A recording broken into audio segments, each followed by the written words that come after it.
ध्वजा लगाना चाहिए अपन को, जो घर में जैसे किसी भी परमेष्टि के प्रतीक की होती, घर में भी लगाते, मंदिर में लगाते। तो एक जगह नगर में एक साधु गए, आचार्य थे वो, तो दिगंबर थे, दिगंबर साधु, तो आचार्य थे। तो एक व्यक्ति गया उनके पास, वो निमित्त ज्ञानी थे, कि महाराज जी हमारे यहाँ गरीबी बहुत है हमारे नगर में, क्या कारण है? उन्होंने कहा तुम जाके देखो तुम्हारे मंदिर में फटी ध्वजा लगी है, इसलिए ध्वजा अपन को अच्छी लगाना चाहिए मंदिर में। जैसे कपड़े अच्छे पहनते, उमा स्वामी श्रावकाचार्य में लिखा है कि कटे फटे जले वस्त्र ये अशुभ माने जाते हैं। आप देखते हैं पंचकर्णक होते हैं, विधान होते हैं, तो क्या करते हैं अपन कपड़े अच्छे खरीद, मतलब नए खरीद के पहनते हैं। या आजकल पात्रों के लिए विशेष व्यवस्था होती है हथकरघा की। देखो हथकरघा का जो वस्त्र होता है, ध्वजा भी हथकरघा की लगाओ, पानी छानने का वस्त्र भी हथकरघा का रखो, क्योंकि आज पूरे देश में चलने लगे हथकरघा। क्योंकि जो आपके जो वस्त्र होते हैं उसमें मटन टेलो नाम का अशुद्ध पदार्थ होता है। अगर कोई चैन है तो परम पूज्य आचार्य श्री विद्यासागर जी महाराज ने इसलिए प्रेरणा दी हथकरघा की, कि उनको जब मालूम चला, उनको बहुत दुख हुआ, तो उन्होंने कहा कि युवाओं को प्रेरणा दो जिससे रोजगार मिले। उन्होंने कैदियों के लिए भी व्यवस्था की, तिहाड़ जेल जैसी जेलों में रोजगार मिलना। पहले वही नशा करते थे, इधर उधर की फालतू चीजों में लगते। देखो ये मन है, मन चंचल होता है, चाहे युवा हो, चाहे कोई कैदी हो, चाहे बच्चे हो, चाहे अपन हो। अपन हम देखते गाँव में लोग तम्बाकू खा रहे हैं, इधर उधर की बातें कर रहे बैठे रहते। अगर कोई अच्छे से जाप करें, कुछ अनुष्ठान करें, कुछ काम करें। आज जैन व्यक्ति देखो दुकान पर समय से पहुंचता है, मान लो 6, 7, 8 बजे जितने बजे दुकान खुल रहे हैं, और शाम तक बैठेगा, तो ग्राहक आए चाहे नहीं जाए। लेकिन किसान फ्री हो जाते हैं। मैं इसलिए बता रहा हूँ ये बातें, तो अपन फालतू चीजों में तो काम समय दे देते हैं। अगर ध्वजा अच्छी होगी, तो हथकरघा की बात चल रही थी कि एक कैदी ने शायद 17 करोड़ बार आचार्य जी का नाम लिखा था, और इतनी श्रद्धा हो गई गुरु जी के प्रति, क्योंकि उनको रोजगार मिल गया। उनके जो अपराध करते थे वो लोग, तो उनके परिवार वालों को पैसा मिलने का, तो मटन टेलो। इसलिए जहाँ पर भी प्रक्षाल होता है, आपके पास व्यवस्था नहीं है तो हम करवा देंगे, ठीक है ना। हमारे पास तो कितने लोग रहते हैं कि हम हथकरघा के वस्त्र से ही प्रक्षाल करें, उसका गंधोदक हम लें, तो अहिंसात्मक गंधोदक हो वो, उसमें कोई भी अशुद्ध पदार्थ, तो हथकरघा के वस्त्र से भगवान का प्रक्षाल करें। पानी छानने का वस्त्र भी घर में हो चाहे अपने मंदिर में हथकरघा का हो। और अपन पहनने में भी कम से कम जितना उतना नहीं कर सकते, तो कम से कम जो पूजन के वस्त्र हैं, आहार दान के वस्त्र, वो हथकरघा के शुद्ध हों। क्योंकि जितनी पूज्य चंद्रप्रभु सागर महाराज जी बोलते हैं कि मुझसे किसी ने पूछा, महाराज जी आप सफेद वस्त्र में आहार क्यों लेते हैं? हमने बताया था ना 4000 पास कर चुके, वो जो आंकड़ों के अनुसार जो जानकारी है, में कम ज्यादा हो सकते हैं। देखो आंकड़े कई बार गड़बड़ हो जाते, इसलिए मेरी तो महाव्रत है, तो मैं जो सुनता हूँ मैं बोल दिया, कानों सुनी बातें। कानों से मतलब हमने सुना या पढ़ के, जैसा जहाँ पढ़ा उसके माध्यम से प्राप्त हुआ। तो 4000 पास कर चुकी, और आचार्य जी की समाधि के समय वो साथ में थे। तो चंद्रप्रभु सागर जी बोलते हैं कि सफेद वस्त्र से मेरी विशुद्धि बहुत बढ़ती है। आपने देखा माता जी सफेद श्वेत वस्त्र शुक्ल एशिया का प्रतीक है, और शुक्ल ध्यान होता है। तो माता जी इलक छुलक, अब अन्य समूह में दूसरे कलर चलते, मैं उसका विरोध नहीं कर रहा हूँ, मैं तो अच्छी चीज बताने का प्रयास करता हूँ। नहीं तो लोग फिर वहां तर्क लगाने लगते कि महाराज जी आप तो ऐसा बोल रहे हो उधर। देखो कोई क्या कर रहा है हमें उससे मतलब नहीं है। आपने देखा माता जी तो सफेद ही पहनती, केसरिया नहीं पहनती। माता जी हैं, इलक चुलक हैं, त्यागी व्रती हैं, ये सफेद वस्त्र इसलिए पहनते हैं कि उसका प्रभाव पड़ता है। आपने देखा है किसी महिला के पति का मरण हो जाता है तो सफेद वस्त्र पहनने का लिखा है, और हमने बहुत सारा पढ़ा है श्रृंगार से रहते, क्योंकि अब उसकी अगर नई अवस्था में पति का एक्सपायर हो गए तो कई लोग दूसरा विवाह कर लेते, कई नहीं करते हैं, मान लो कि इनकी इच्छा नहीं है, तो अच्छे से ब्रह्मचर्य करके वो ब्रह्मचारिणी जैसी रहे। यही समझ लो कि भैया हमारा कोई घटना हमारे साथ घट गई है, हमारा अनुकूलता नहीं बन रही, तो उसमें क्या दिक्कत है? अपना मैं बता रहा हूँ, सही बता रहा हूँ, पहले मैं भी नहीं जानता था सब चीजें, लेकिन इतने सारे ग्रंथों का स्वाध्याय करने के बाद, चर्या करने के बाद अब मुझे समझ में आया कि लोग जाने क्यों ऐसा करते हैं। जैसे मैं एक बहुत अच्छी चीज बता रहा हूँ आपको कि आप भले ही ब्रह्मचारिणी नहीं बन सकते, मुनियारिका नहीं बन सकते, अगर आपने ब्रह्मचर्य व्रत ले लिया, पिछी ले ली, कोई साधु की माता पिता बन गए, तो माता पिता को लोग ऐसे मानते भगवान के, हम देखते हैं, क्योंकि आजीवन व्रत हो जाता, पहले नहीं रहता उनका आजीवन व्रत। जिस दिन दीक्षा होती ना तो उस दिन ले लेते मंच से ही आचार्य महाराज या मुनि महाराज जो भी पंचकर्मा करवा रहे हैं उनके सामने। तो ये माता पिता बन गए, मतलब यानी अब शुद्ध भोजन करेंगे। अब ब्रह्मचर्य व्रत का संबंध शुद्ध भोजन से बिल्कुल नहीं है। आप ब्रह्मचारी ब्रह्मचारिणी नहीं बन रहे, हम एक आध दिन बताएंगे आपको पूरे ब्रह्मचर्य के बारे में, अभी चूंकि वो टॉपिक नहीं है, मैं बता रहा हूँ सिर्फ कि सफेद वस्त्र पहनने से आप देखना आपकी इज्जत अलग होगी। आप होली के समय ऐसे जो मंदिर के वस्त्र जो रहते धोती वगैरह, उसमें जाना कभी भी कोई की हिम्मत नहीं कि रंग डाल दे। मतलब मैं बता, अगर उपद्रवी लोग नहीं है तो मतलब एक ड्रेस का प्रभाव पड़ता है। मैं आज ड्रेस के बारे में, ध्वजा के बारे में इसलिए बता रहा हूँ, वस्त्र का मैटर चल रहा है ना, तो ध्वजा तो हो गई हथकरघा की, ध्वजा लगाया, वो कलश भी व्यवस्थित होना चाहिए, क्योंकि कलश व्यवस्थित होता है तो मंदिर में ध्वजा कलश आदि इनसे प्रभाव पड़ता है। वो जो ध्वजा होती है ना, उसकी जो वायु से टकराकर जो मंदिर से जो अपने घर में जाती ना वायु, अपना हृदय पवित्र होता है। श्वास भी लेंगे ना अपन, नमो कारम जैसे श्वास श्वास में पड़ते, एक नया विषय पहली बार बता रहा हूँ, आज तक नहीं बताया मैंने। श्वास लेते ना तो क्या बोलते अपन, नमो अरिहंताड़म, नमो कारम पढ़ते। वो जो अपनी ध्वजा से टकराकर जो वायु आती है अपने घर में प्रवेश करती है, अपन बोलते ना ऊपरी हवा, कई लोगों को ऊपरी बाधा हो जाती है ना, ऊपरी हवा, ये हवाएं, इसलिए अपन लोग निश्चय निश्चय मंदिर में आते हैं, निश्चय क्यों बोलते हैं।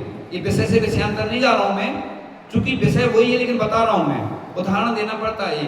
तो निश्चय निश्चय बोलते कि कोई व्यंतरा है, घंटी बजाते वो समझ जाते अलग हो जाएंगे, क्योंकि यहाँ भी बैठे सुन रहे होंगे, वो कहीं भी बैठ जाते वो आप लोग। आप जब भी कोई कहीं भी कुछ काम करो, समझ गए ना, तो निश्चय निश्चय जरूर बोला करो। गुफाओं में, नदियों में, सब जगह रहते हैं। हम लोग नदी पार करते तो पहले निश्चय निश्चय बोलते हैं, 9 बार नमो कारम पढ़ के त्याग कर देते, भोजन का, आहार आदि का त्याग। अगर जिंदा रहे तो लेंगे, नहीं तो मान लो नदी में गए, सर्प ने काट खाया, मगरमच्छ ने काट खाया या फंस गए, तो एक हम रहेली में आचार्य श्री की नदी पार कर रहे थे, और आचार्य श्री का प्रभाव देखो अक्षय कि नदी बहुत ऊंचाई पे चल रही थी, यानी पुल से ऊपर, और सामने की आचार्य श्री नदी नीचे हो गई, क्योंकि आचार्य श्री को निकलना था। नदी ने नमस्कार किया और हम लोग निकल रहे थे, जब चल रहे थे तो क्या हुआ कि नदी में बहुत गड्ढे थे पुल में। अब हमें लगा कि गए हम ऐसे चल रहे थे, पीछे ऐसे पकड़े थे और ऐसे हाथ दो लोग पकड़े थे हमारे, क्योंकि बहुत बहाव तेज था ना और घुटनों तक पानी था।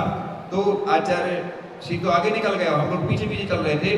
तो हमें लगा कि हम तो तैरना जानते थे, तो हमें कहा लेकिन हम तैर नहीं सकते ना, सुनो, तो पीछे गिर रही थी बार बार।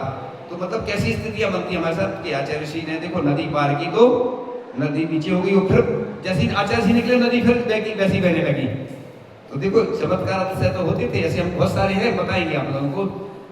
आप लोगों के पास समय नहीं है, हमारे पास भी समय नहीं है, इसलिए तो अपन वो हथकरघा की बात चल रही थी कि हथकरघा के वस्त्र की ध्वजा हो, वो कटे फटे जले वस्त्र बिल्कुल नहीं पहनना चाहिए, अमंगल का प्रतीक है। आज आपने बीच में देखा होगा कि लोग नए कपड़े लाते थे और काट काट के पहनते थे नए युवा लोग, तो ये अमंगल का प्रतीक है। कभी भी वस्त्र जल जाए ऐसा, मतलब मैं अपने हिसाब से बता रहा हूँ कि कांच फूट जाए, कोई माला टूट जाए, तो ये संकेत मिल जाते हैं। आंख फड़कती है, ऐसा नहीं सोचो ये मिथ्या तो नहीं, गलत नहीं है, ये संकेत हैं। ये निमित्त ज्ञान के माध्यम से अपन को संकेत मिल जाते हैं कि अब आपको ये काम में विघ्न बाधा आएंगी, तो ये संकेत मिल जाते हैं। अब आपने देखा वो चींटियां चलती हैं, अधिकांश हमने देखा तो बारिश के संकेत मिल जाते हैं। ये बहुत सारे निमित्त ज्ञान है। अब आपने क्या पढ़ा नहीं है, सो आपको कुछ नहीं मालूम, लेकिन हम लोगों ने सुना भी है, पढ़ा भी है और जानते भी हैं। लेकिन क्या होता है कि इन चीज़ों पे हम ज़्यादा विश्वास नहीं करते, लेकिन ये संकेत होते हैं कि आपको अब जैसे हस्तरेखा के माध्यम से, ज्योतिष के माध्यम से संकेत क्यों मिलते हैं कि आप इतनी आयु है आपकी, तो अब आप धर्म ध्यान में लग जाओ, आपको जाना है। अलर्ट करने वाली हैं चीज़ें ये, तो सावधान करने वाली चीज़ें होती हैं। तो इस प्रकार से बता रहे थे कि भामंडल के बारे में, छत्र चमर के बारे में देखो एक लिखा है, जो आज हमने मतलब इसलिए ले लिया कि ये मांगलिक महोत्सव में जो चीज़ें लगती है ना, शॉर्ट समय से कम था, क्योंकि विषय एक एक दिन टॉपिक पे बोलते हैं, क्योंकि आप लोगों को हमारा जो विषय है ना वो जल्दी समझ में आ जाए। हमारे प्रवचन कभी भी कोई सुनता है तो बोलते हैं महाराज जी आपका प्रवचन जब भी सुनते हैं ना तो कहीं से भी सुनते हैं तो समझ में आ जाता है, क्योंकि हम जो टॉपिक लेते हैं बहुत सरल लेते हैं, क्योंकि हमारा जैन धर्म है ना बहुत कठिन है, और हम उसको बहुत सरल रूप में इसलिए सुनाते हैं क्योंकि आप देखना पूरे देश भर में विद्वान कितने हैं, समझदार कितने लोग हैं, जो स्वाध्याय की प्रेमी होंगे बहुत कम लोग हैं, तो उनको तो समझ में आ जाता है। लेकिन सरलता से सरल विषय को सरल व्यक्तियों को समझाना सबसे, इसलिए जो हमारे परिचित हैं, जो सुन रहे हैं, जो दिगंबर जैन धर्म के अनुयायी हैं, और जो जैन नहीं भी हैं वो भी सुनते हैं ना, तो उनको भी समझ में आ जाए कि हमें धार्मिक क्रियाएं कैसे करना। तो छत्र का बता रहे थे कि नाक का अग्रभाग और कान ऐसे ढके रहना चाहिए। कई जगह एक छत्र ही लगा देते हैं लोग, तो जो छत्र लगाता है, छत्रसाल राजा का आता है, कुंडलपुर में छत्र लगाया था तो उसको राज्य की प्राप्ति हुई थी। इसलिए छत्र चमर अर्पण जरूर करना चाहिए, जहाँ जैसी व्यवस्था है, अनुकूलता है। आज इसलिए नहीं है तो बोलना है भगवान के ऊपर हाथ लगा लो, नहीं है व्यवस्था, इसलिए अपन छत्र चढ़ाते हैं कि भगवान आपके ऊपर हमारी छत्र छाया, हमारे ऊपर आपकी छत्र छाया बनी रहे। और छत्र के जब भी हमने जहाँ बोला, अभी सिवनी की बात आई थी और भी, तो छत्र के लिए तुरंत लोगों की भावना आ जाती है। अभी झुमरी तलैया में बताया था। तो क्या होता है कि भगवान के प्रति लोगों की अलग श्रद्धा रहती है, इसलिए चमर 64 ढुराना चाहिए। 32 यंत्र रहते हैं ना, वो ढुराते हैं। चमर तो रात में भी ढुरा लेते हैं, चमर में कोई, क्योंकि ऐसी कोई क्रिया नहीं है, तो 32 यंत्र। इसलिए इंदौर में, भोपाल में देखा 32 ऐसे लगे रहते हैं, 32 दूनी 64 मतलब चमर, लेकिन ढुराने वाले अलग होते हैं। तो इससे क्या होता है, जैसे चमर नीचे से ऊपर की ओर जाते हैं, वैसे व्यक्ति भी ऊपर जाता है। ये विषय अभी शॉर्ट में बता दिया हमने। चूंकि समय उतना ही मिलता है, तो समय के हिसाब से मैं काम करता हूँ। मैं इंटरनेशनल टाइम के हिसाब से चलता हूँ, क्योंकि हर व्यक्ति का समय कीमती है। मैं छोटा सा बस उदाहरण देता हूँ, समय तो हो गया, लेकिन वो समय के बारे में है कि अपन 24 घंटे में जो काम करते हैं वो 30 घंटे अपन बना सकते हैं। जैसे अपन 1 घंटे का काम 5 घंटे में करो। हम देखते हैं, चाहे महिलाएं हो, चाहे युवा हो, चाहे कोई भी हो, पुरुष व्यक्ति है, इधर उधर बातें करेंगे, टीवी देखेंगे, मनोरंजन करेंगे, उसमें आनंद आता है ना लोगों को। फालतू कामों में लोगों को बहुत आनंद आता है, हमें भी आता था ऐसे ही पहले, लेकिन हम धीरे धीरे छोड़ते गए वो। तो क्या होता है ना, जब देखो सही बता रहा हूँ मैं, आप जाप है, पूजन है, ध्यान है, या कोई भी अच्छी क्रियाएं, हमने एक बार चिंतन किया था कि अच्छी क्रिया, मेरा मन अच्छे कार्यों के लिए नहीं होता है, मुझे प्रयास करना होगा। तो अच्छे, आपको ऊपर जाना तो कितनी मेहनत करनी पड़ती, नीचे आना हो तो गिर जाता था कोई, तो अपने आप आ जाता था ना। तो चढ़ने में लोग बिल्डिंग में चढ़ते ना, इधर धर्मशाला में कहीं भी, हमारे जब हाथ वगैरह होते ना बड़े शहरों में, लोग लिफ्ट से चढ़ जाते हैं, और हम लोग जाते चढ़ते कर महाराज जी थक गए। ऐसी दूर देखो, जैसे कोई दूर चौका होता है ना, तो हम लोगों को कोई दिक्कत नहीं। हमें तो, हम 1100 किलोमीटर चल के आए सिवनी से, सामने से कर जी 525 के लिए आए। अब भी जब बिहार होगा चातुर्मास के लिए लंबा ही चलना होगा, तो हम लोग तो बिहार करते रहते, इसलिए हम लोगों को कोई, हाँ अस्वस्थ हैं हम लोग या कोई वृद्ध साधु है, तो उनके हिसाब से अपन को ध्यान रखें। इसलिए पूरे देश के लिए मैं एक संदेश देना चाहता हूँ कि जंगल के स्थान, इसलिए अपन को आधा पौन किलोमीटर के आसपास ऐसा रखें, जिससे कोई वृद्ध साधु है, कोई बीमार है, वो जा सकें। ऐसे आहार का साधु के लिए कोई मना नहीं है। 30-30 किलोमीटर जाते थे पहले प्राचीन काल में, आप मालूम कर लो, साधु आहार करने। एक आचार्य श्री सतलगा के पास, समय हो गया लेकिन एक्स्ट्रा समय ले रहा हूँ मैं आपसे, बस थोड़ा, कि 30-30 किलोमीटर जाते थे। इतना बड़ा कमंडल, सुनो, इतना बड़ा कमंडल देखा हमने, एक बार रखा तो पूछा तो 30 किलोमीटर आहार करने जाते थे। इसलिए मैं पूरे भारत के लिए एक बात बहुत बोल रहा हूँ कि साधु की अनुकूलता देखना चाहिए अपन। और हम तो चल लेते, हमारे साथ जो चलते वो थक जाते, कहते महाराज, क्योंकि आज लोगों की हिम्मत ही नहीं है, गाड़ी से चलना है, मिक्सी से पीसना है, चक्की से पीसना है, और बटन से, गाड़ी से, और सब काम AI के द्वारा करना है। तो हम क्या करें, हम तो वैसे ही चले, हमारी चर्या तो चतुर्थ काल के, पंचम काल के अंत तक वैसे ही रहना है। हमारे जैसे ही आगे पीढ़ी आती रहेगी, साधु बनते रहेंगे।